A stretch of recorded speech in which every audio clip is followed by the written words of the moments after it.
Hello everyone, EagleX from ATX EagleX Gaming here, and today I have another DigiFest deck profile series. This one is for BT7 Diaboromon. If you guys enjoy this content, please don't be afraid to like, comment, subscribe, hit that notification bell. Let me know what your thoughts are on this deck in the comments below. So anyways, let's go ahead and get started with our deck openers for Diaboromon and BT7. So one of the new tools we got is Pride Memory Boost. And this is going to be used in the deck. Overall, though, Diaboromon does have a variety of playstyles. Just due to the different top ends, you could be aggressive with Tournament Promo Diaboromon. You can be defensive with the EX1 Diaboromon. And you have a few others as well. But for my build, I'm going to be focusing on turboing into the level 6 as fast as possible. So ideally, you open a rookie in hand and then a Pride Memory Boost. If you don't have a Pride Memory Boost, you can also open a Tamer, as you would in any other deck. The reason Pride Memory Boost is a great opener is because you'll get a lot more value. There's about, I think it's 16 or 18 call targets that you can hit in this deck, and on top of that, you do get on-plays. So if you get the BT5 Caramon, you get his on-play triggered, so you can search for more pieces. So you would net just a lot of value, and you could plus in your hand from it.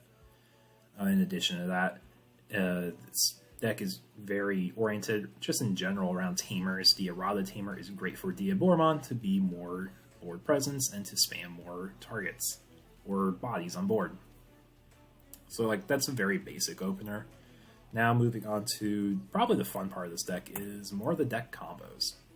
So in this deck, one of the main combos is using win rate 60% to warp into the level 5 Infamon for a general cost of 2 memory after you pitch away a black card in your hand. Black Digimon, I think, is what it has to be. So Errata will be the tamer that will enable you to use win rate even though you don't have white on the field. So this lets you go from a level 3 to a level 5 for 2 memory. And then you can top off with a level 6 Diaboromon.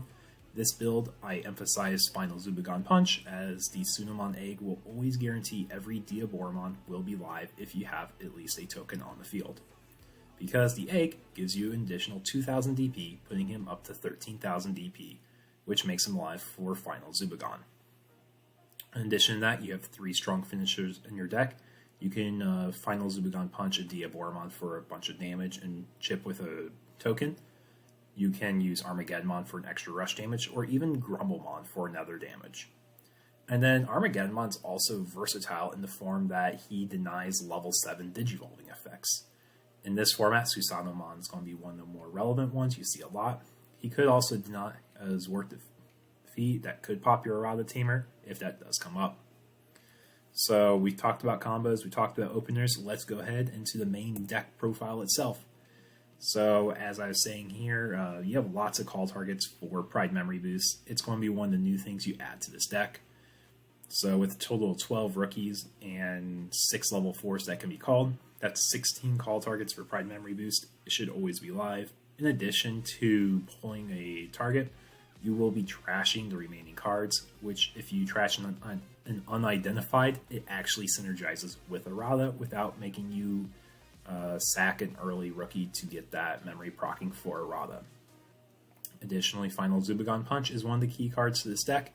Enables you to have more defense, more offense simultaneously, and it's one of your 3 ways you can approach lethal on your opponent. Now, we take a look at the side deck here. It has 3 Chumon, your typical memory blocker, good for the Little Flute matchup, and good to slow down decks that use Bokomon, and blue in particular. Now, if you guys see, I have Kurisarimon and Diaboromon for EX1 in the side deck. The reason I don't main deck the EX1 Diaboromon is because blue hybrid will feast on you having tokens, because you cannot have sources on your tokens.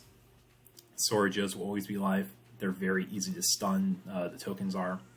So emphasizing that for your main deck is just really bad for certain matchups. But it's very good in others. The Kurisarimon that gives Decoy is another potential call target. So if you feel Mechanori's bad in a matchup, he's a great sub in, as he'll protect your tall stacks from decks with deletion effects. Breath of the Gods is another card I feel is really strong in this deck in certain matchups. The security effect is really good against hybrid decks as it denies extra attacks. In addition to that, it gives a card a reboot In addition to reboot, it cannot have its DP reduced, and it cannot be bounced. So it's basically anti-blue removal. I know blue can strip sources and stun, but it won't be able to bounce a Diaboromon that you have on the field if you use Breath of the Gods on it. So if you guys enjoyed this content, please like, comment, subscribe, let me know what your thoughts are below. With that being said, take care, y'all.